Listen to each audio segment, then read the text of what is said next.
story. It's one of my favorite stories. Mubarak saying, "What does the Lubavitcher Rebbe want from me?" I really think it's something quite special. So moving around the Arab world, I want to say a special welcome again to Ross Kriel, joining us from Dubai.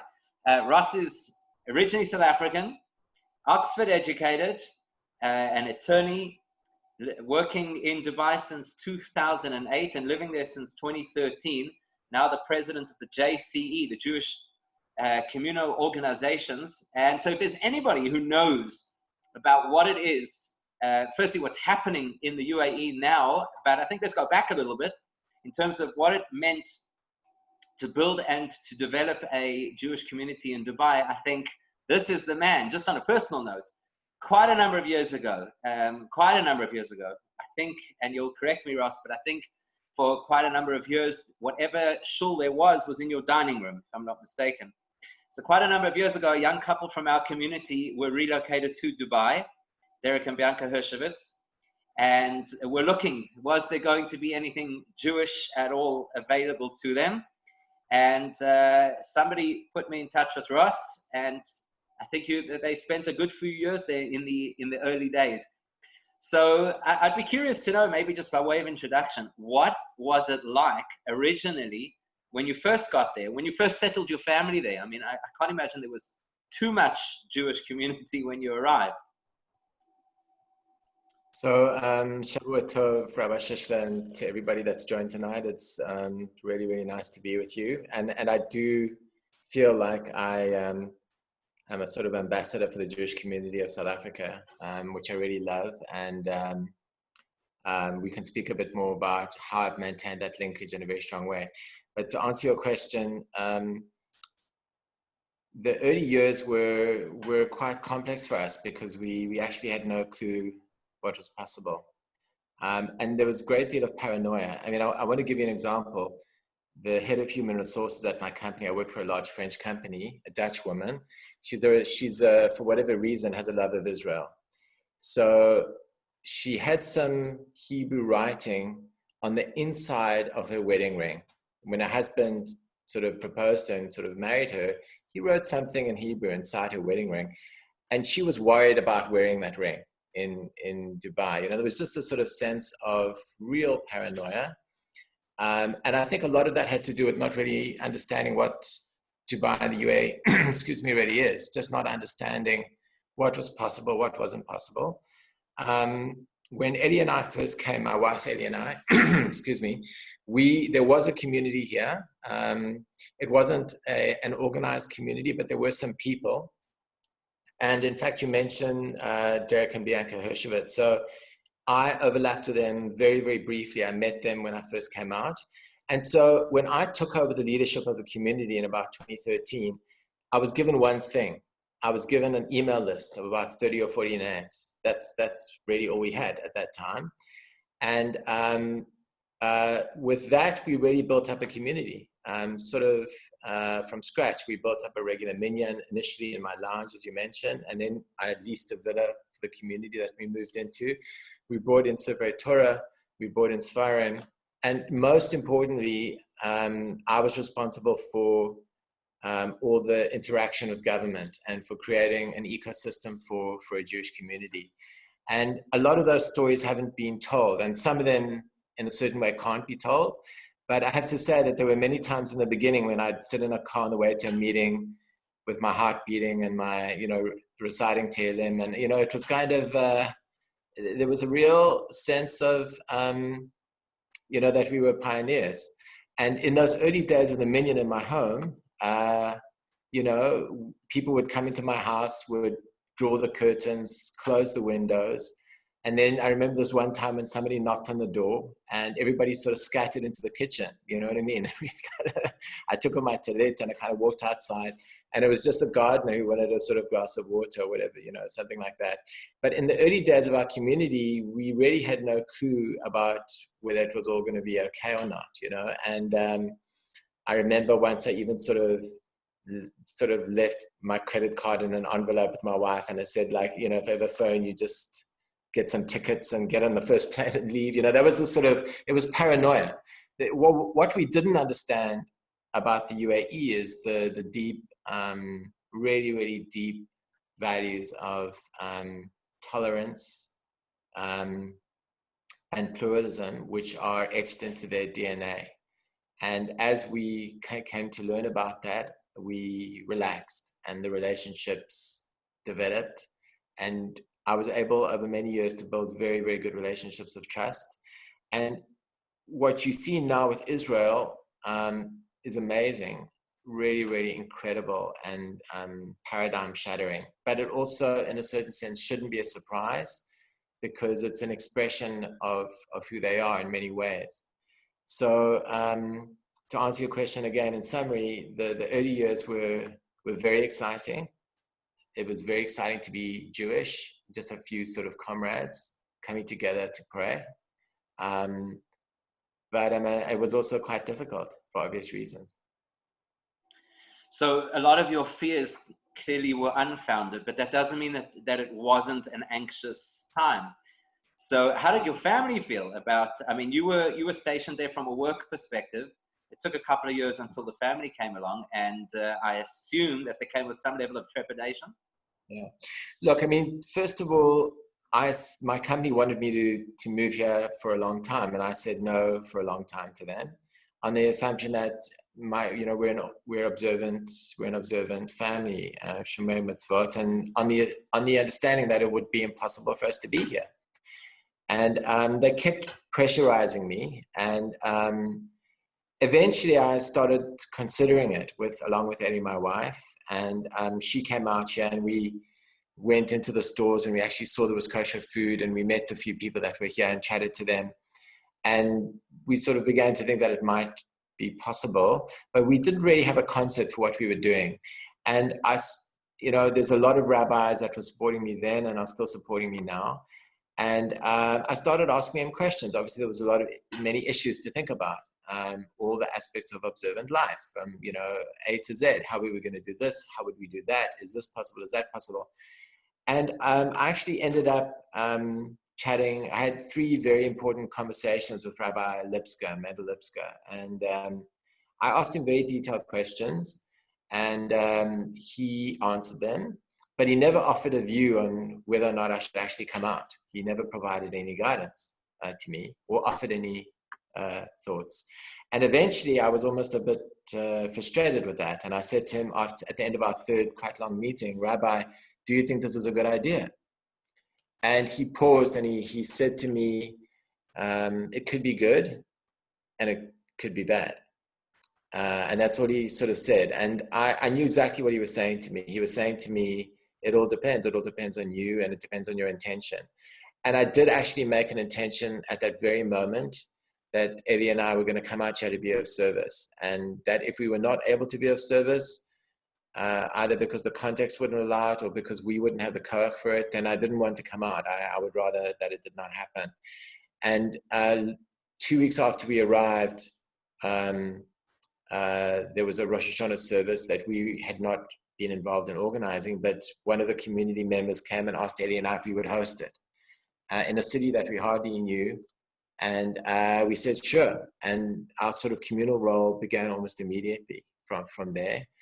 And we couldn't have imagined how extraordinary, it was all going to become over many years. And in a certain sense, obviously, it was our destiny to be here. And there was work for us to do, and it was kind of Hashem made it so. But in terms of trepidation in my family, the thing about Dubai is that it's an incredibly safe place, and no one ever comes here and feels unwelcome or unsafe or concerned in any way. It's just not that kind of place. So my mother has come here many times to visit us. She loves it. She loves the leader of Dubai, Sheikh Mohammed, who she's a great fan of. And I got enormous encouragement, not only from my family, but also from my kehillah and from, rabbis, etc., that were supporting me throughout the time I was here. It's a wonderful attitude to take, that if you're going to go, it's to be of service. I mean, that's an incredible way to look at it. And I imagine that that's something that's really guided your journey and your experience there. But you did mention... Sorry, go ahead. I also had, I mean, there are many concepts I had in my mind, but obviously the main concept was, you mentioned, you just played that video about Mitzrayim, but the main concept, of course, with Mitzrayim is that every descent is an ascent. It's a very powerful Chabad concept. And that also was my concept, that not only was, we're a Shomer, as I say, a Shomer Mitzvot family. And Rabbi Hender, one of my rabbis, said to me, Russ, this is a risk. You guys you're a frum family. This is a risk. You're going to have nothing there. You're going to be completely alone. And I also made an internal decision that not only were we going to maintain our Judaism, but we were going to intensify it. And we did that. We actually, we became the mainstay of the community. And the truth is that when we were in Johannesburg, we weren't that. We were sort of sitting at the back of the bus. Of course we were, observant Jews coming to shul, etc., but we weren't involved. We didn't have any communal leadership position. And coming to Dubai, in a certain sense, boosted us enormously. It's quite an incredible thing. I came from the Beit Yisrael community in Waverley, and then I moved to Chabad of Alovo. Everybody that we knew was Shomer Shabbat, and everybody was kosher, and everybody walked to shul. It was just understood. And then we moved to Dubai, where our home was the only kosher home and the only Shomer Mitzvot home, and not just in the area, not just in the city, but in the entire region. And I realized suddenly the incredible power of a Jewish home. People would come to our house and they would see a mezuzah on the door, and they would be stupefied. People would sometimes move to tears just to see a mezuzah, on a door. Or they'd come in and somebody was kosher and they'd eat a meal, and, the sense of appreciation. Or they'd come in and they'd see Tzvarim, or we had 2 Sifrei Torah in our house at a certain point. Now at the moment I've actually got 3. But I mean, for people to see that was, the power of that, the power of a Jewish home is incredible. And because in our beautiful Jewish communities in Johannesburg, there are so many observant families, you sometimes lose the sense of how unique and special and powerful that is. Here, when we were the only family, we kind of felt it very strongly. And I think in a certain sense, it is the case that it's my personality this is the kind of environment that brings out the best in me. It's just one of those things. If you put me back in a very mature community with 100 shuls, maybe I go back to being, just somebody sitting at the back of the bus, just coming to shul, but not really. Here, there was a real chance for leadership. And there was an incredible boost to our Judaism and to our commitment, because we had to do it all alone now. And it brought out the best in us, thank God. There's an expression also that is a very Chabad expression. When you squeeze the olive, the best oil comes out. So when the pressure's on, that's what brings out the best in us. I think it's a fantastic attitude, because there are people throughout the world, Jewish people, who've landed up in places without a community. And that was the opportunity to disappear off the radar. And you took clearly the exact opposite approach. Yeah. But the beauty, I have to say, Rabbi Shishler, the beauty, I thought over Shabbat about some of the things that I'd want to mention, speaking to you and other guests here. The one concept that comes through very strongly is the concept of the Pintele Yid, which is also a Chabad concept, I understand. That is the ineluctable connection that every Jew has through his soul to God, and the incredible power of that, that can never, ever be extinguished. And what was interesting is that when Jews came out to Dubai, they actually imagined that they would not be able to observe Judaism at all. And they came for jobs and for other reasons. And they thought, what would it be like to divorce myself from my Jewish identity, not be able to tell anybody I was Jewish, not to be able to observe Judaism, not to be able to have any access to Jewish life of any kind. And they came out here and they made that decision, And what was amazing was to watch people realize that was something that they couldn't bear. That was an incredible thing to observe and witness, was the remarriage that people made with their Jewish identities. Once they realized there was a place where they could daven, and a place where they could eat kosher food, and a place where they could come together as Jews. The reunification with their Jewish identity, which they thought they could manage without, was profound. And what happened is that people that were very irregular shul goers in London or New York or Sydney or Sao Paulo or wherever they came from, Antwerp or what have you, became very regular shul goers in Dubai, because there was again a kind of a reunification with their Jewish self that was very powerful and empowering for them. And seeing that was very, very moving. And realizing, I mean, the real concept for me was I never give up on a Jew, ever, ever, ever. Don't give up on a Jew, you know. There was a crazy story early on in one of the earlier years when I lived here. There was a Jewish man living in Dubai who had refused to give his wife a get. And it was creating all sorts of problems, obviously. And after a lot of pressure, he agreed to do it.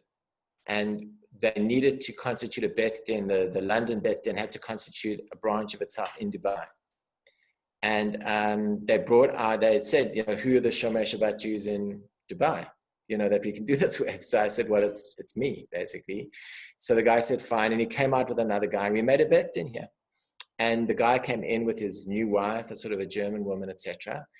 And the guy from the London Beth Din said to me, first of all, I noticed and I observed how nice he was being to this guy. I mean, how polite he was being, respectful, showed him a lot of kavod, a lot of interest in him, a lot of generosity and warmth towards him. And think about the context. This is a guy who's sort of, you know, marrying a non-Jewish woman. He's refused to give his Jewish wife a get. I mean, you could say this is a somewhat problematic person, but the gentleman from the Beth Din was so wonderful to him. And afterwards, he said to me, please keep in touch with him. Please make sure that he's always invited to your events. And he said to me, you know, I said to him sort of, what's going on here? Why are you placing such emphasis on this? And he said, don't ever give up on a Jew, ever, ever, ever. This guy will, at a certain point in his life, who knows, something will change in his life and he'll see things differently and he'll start, you know, coming to your services and attending Jewish events. Don't give up on him. And that also for me became a very, very powerful sort of mantra for me that I always maintain. Don't give up. Don't give up. The soul of a Jew is so strong and the connection is so ineluctable that you can always rediscover it. And we did that again and again and again here in Dubai, where people had sort of gone, in a sense, quite far away from the Jewish identity and expected almost to be divorced from it. And then the reunification that occurred here was very powerful and very deeply inspiring. And I remember one final thing I'll tell you is that Israelis coming to our synagogue that had never ever been in a shul before in their whole lives. I mean, I remember there was an Israeli a man, his name is Ben. And we sort of, when we called him up to the Torah, we sort of said, sort of, what's your name? Is it kind of Benjamin? No, it's Ben. You know, it was a Ben Yaakov. That was his name, kind of, you know, it was a bit, it's Ben. And he'd never been in a shul before. And we actually came for Rosh Hashanah. We brought in a chazan, beautiful chazan. I mean, you know, really, really top grade chazanot. He'd never heard it in his life. He just said to me, what is this? I've never heard this music before. I don't know what this is. He was entranced by it. So those experiences have been very beautiful. And as I say, a Jewish soul is a very powerful thing. And a Jew, the strength of a Jew and the strength of the connection of a Jew to his identity and his community and his destiny should never, ever be underestimated.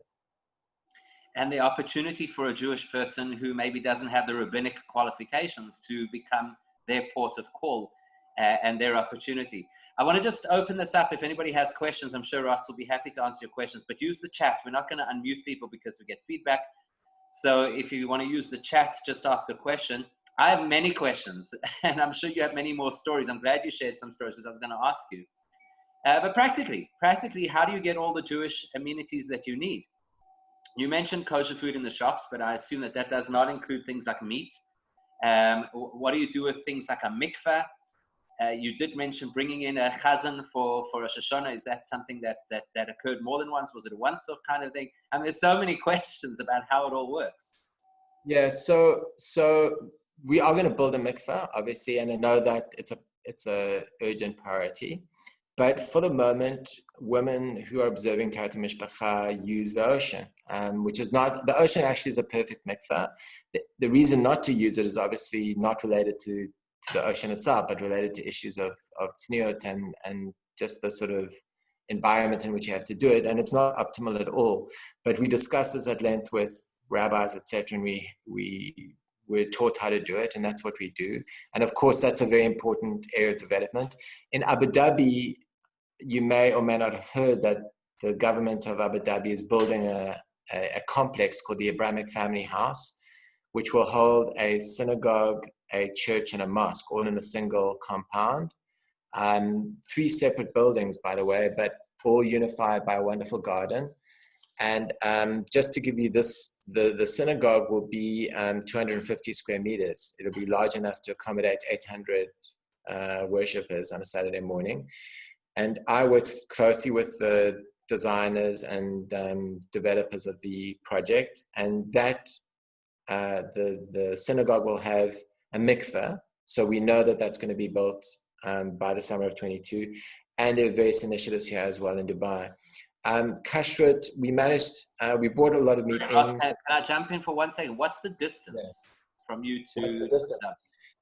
So Abu Dhabi is an hour and a half away from Dubai. It's sort of Joburg, Pretoria, that kind of distance. Abu Dhabi is the capital. And Abu Dhabi is also the sort of, Dubai, the UAE is made up of 7 dynasties.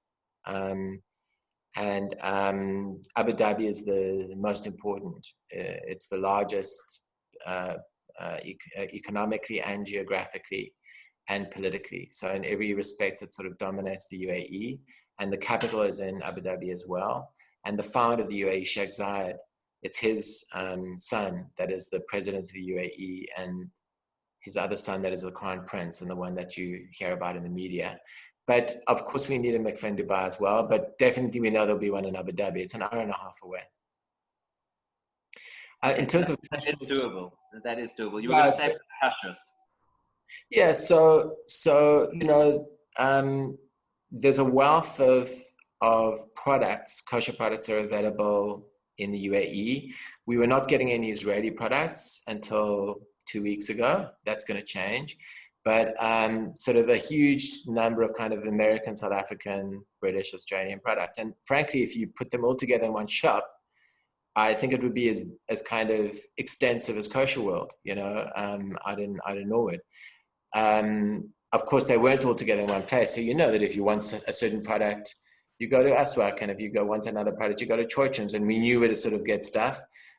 Meat we would bring in, wine we would bring in our luggage or whatever, you know, in whatever other way, and people would bring it for us as well, by the way. And when we didn't have meat, we wouldn't eat it. You know, it's okay. So we, you know, we would have something else. We would have fish or what have you.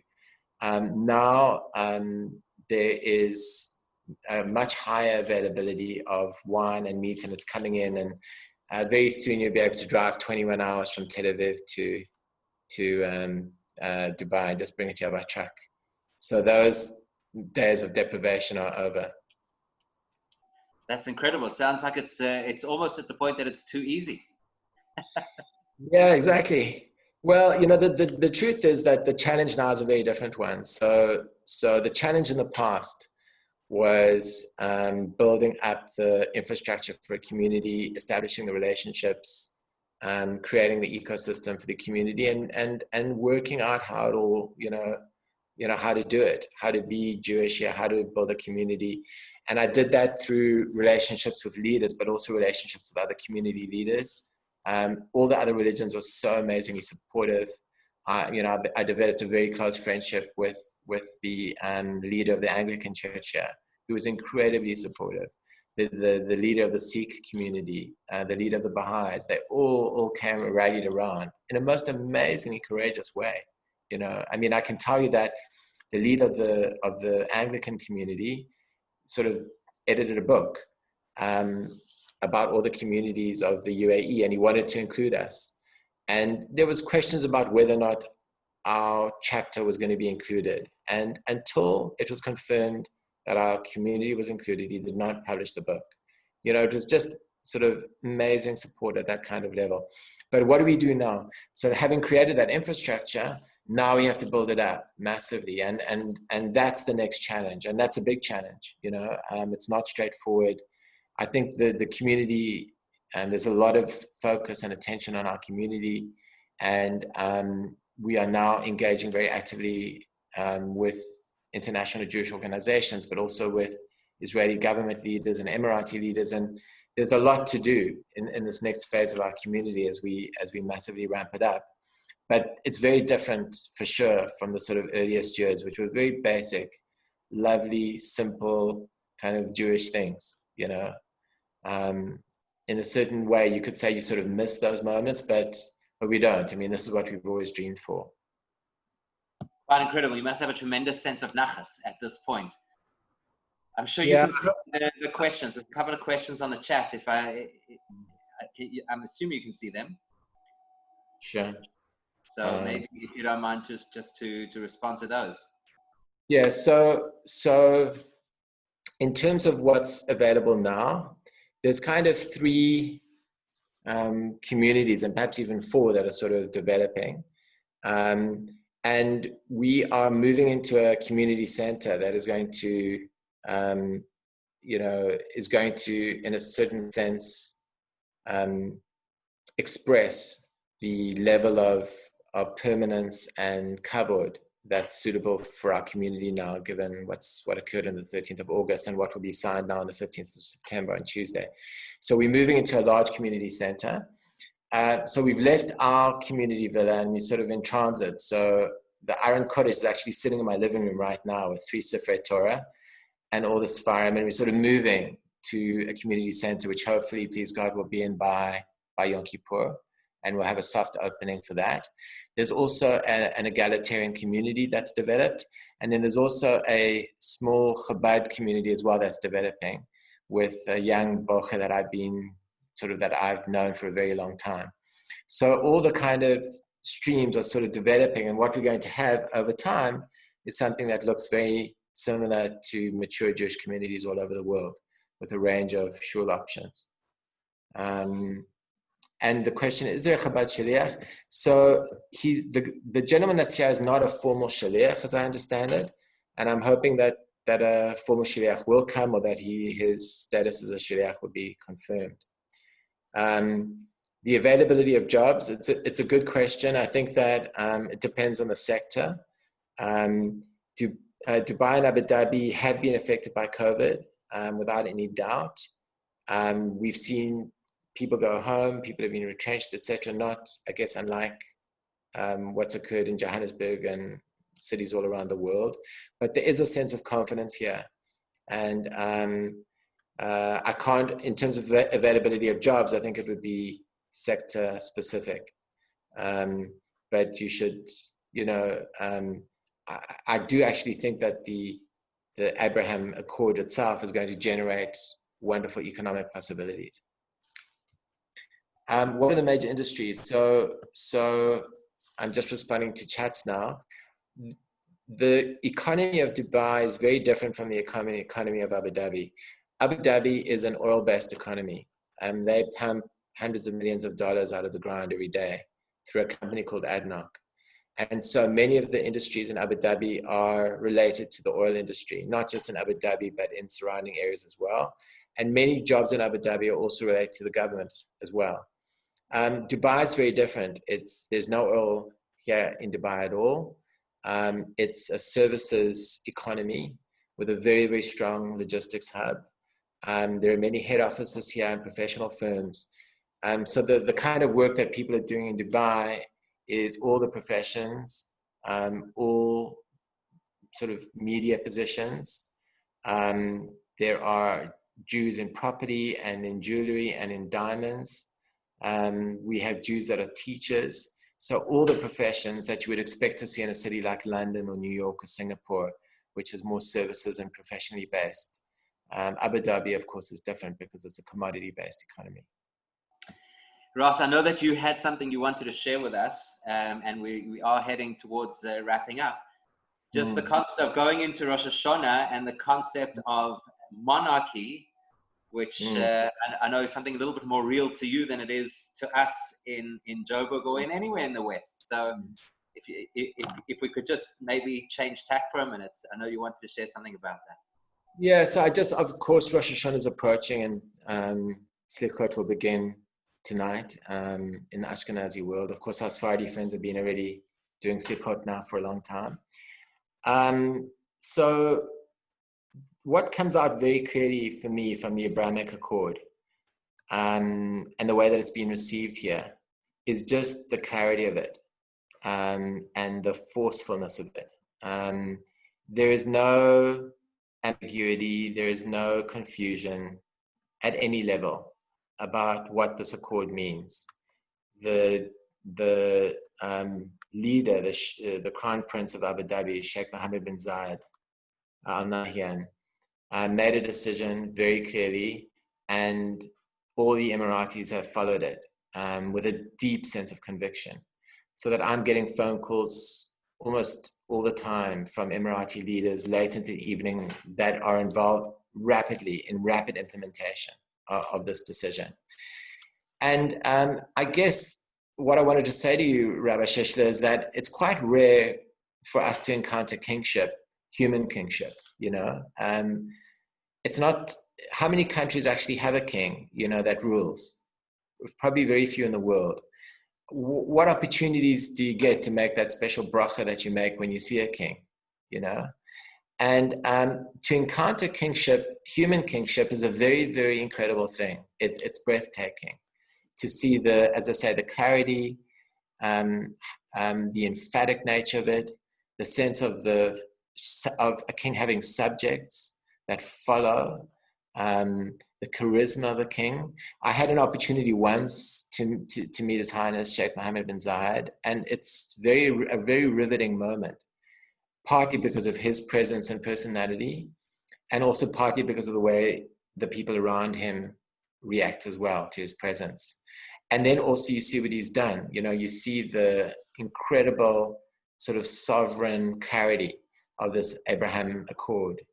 And in the weeks after it, when there was quite negative reactions from Turkey and Qatar and Iran, and quite mixed reactions even from some of the other Gulf countries, the Emiratis didn't really care.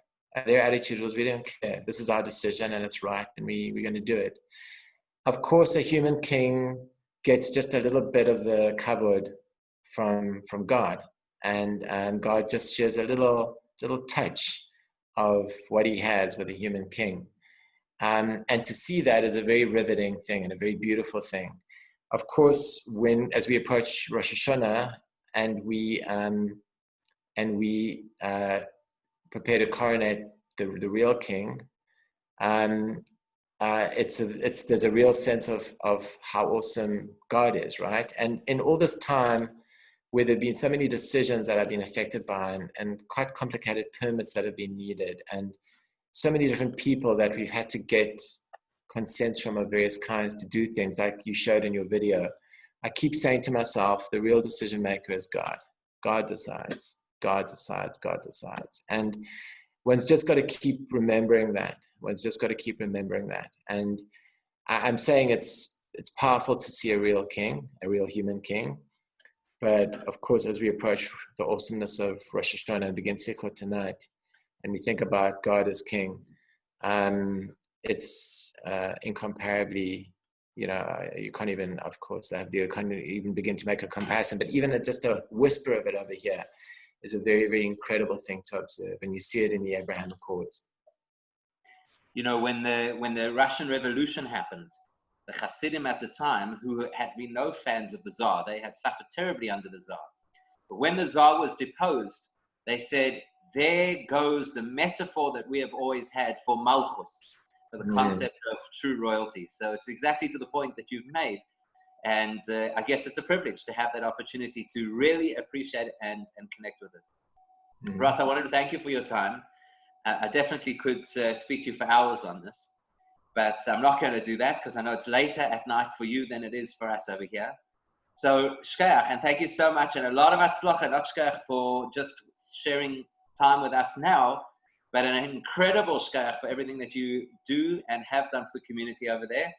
It's incredible to be that kind of a pioneer, and Hashem should bless you with continued success, and you should grow from strength to strength. And please God, the Abrahamic Accord should be the last step that we needed for Mashiach, so we could all rejoin in Yerushalayim. So I just want to wish of all of us, thank you so much. Thank you, Shana Tova Matuka. Very nice to be here with you. Sorry, you were about to say something. I cut you off. I'm just saying it does have a messianic flavor to it, doesn't it? Anyway, please God, it should be soon. Shana Tova. Please God. Thank you so much. Shana Tova. Thanks everybody for joining. We'll play a little bit more music. It is Slichas tonight, so I don't think anybody's going to sleep just yet. So, Shana Tova, Ksiva V'Chasima Tova. We should all have a good year, physically, materially, spiritually, and we should see Moshiach now.